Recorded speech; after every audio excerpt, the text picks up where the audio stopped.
ఏలూరు జిల్లా కుక్కునూరు మండల పరిధిలోని గ్రామాల్లో మద్యం ఏరులై పారుతోంది. ధనార్జనే ధ్యేయంగా వైన్ షాపుల నుంచి బెల్ట్ షాపులకు మద్యం సరఫరా చేస్తూ బెల్ట్ షాపులనే ఉపాధిగా చేసుకుంటున్నారు వ్యాపారులు. ఇంత జరుగుతున్న ఎక్సైజ్ అధికారులు దాడులు చేయకపోవడంతో అధికారులకు ముడుపులు అందుతున్నాయనే ఆరోపణలు వినిపిస్తున్నాయి.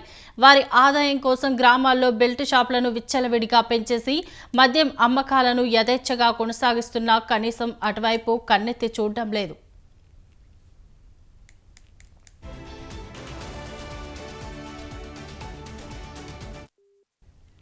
కుక్కునూరు మండలంలో 2 వైన్స్ షాపులున్నాయి. అయితే గ్రామీణ ప్రాంతంలో మద్యం ప్రియుల అవసరాలను ఆసరాగా చేసుకుని బెల్ట్ షాపుల నిర్వహణకు తెరలేపారని ప్రజలు ఆరోపిస్తున్నారు. వైన్ షాపుల్లో ఒక్కో బాటిల్కి 10 రూపాయల చొప్పున అదనంగా వసూలు చేస్తుంటే బెల్ట్ షాప్ నిర్వాహకులు ఒక్కొక్క బీర్ బాటిల్పై 30 నుంచి 50 రూపాయల వరకు అదనంగా దండుకుంటున్నారు. మండల పరిధిలో గ్రామాల్లో సుమారు 50 బెల్ట్ షాపులపైనే నిర్వహిస్తున్నట్టు ప్రజలు బహిరంగంగానే చెబుతున్నారు.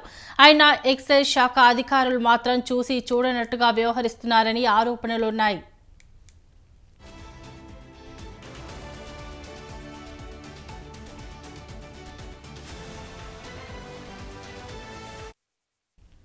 దీంతో గ్రామాల్లో రోజుకు 24 గంటలు మద్యం అందుబాటులో ఉండడంతో తాగే వారి సంఖ్య పెరిగిపోయింది. బెల్ట్ షాపులు ఇళ్ల మధ్యలోనే ఉండడంతో మహిళలకు బయట తిరిగేందుకు ఇబ్బందిగా మారిందని ప్రజలు వాపోతున్నారు. గ్రామాల్లో రాత్రి పగలు తేడా లేకుండా బెల్ట్ షాపులు నడపడంతో చుట్టుపక్కల ఉన్న వారికి ఇబ్బందిగా ఉంటుందని ఇప్పటికైనా సంబంధిత అధికారులు స్పందించి బెల్ట్ షాపులను కట్టడి చేయాలని స్థానికులు కోరుతున్నారు.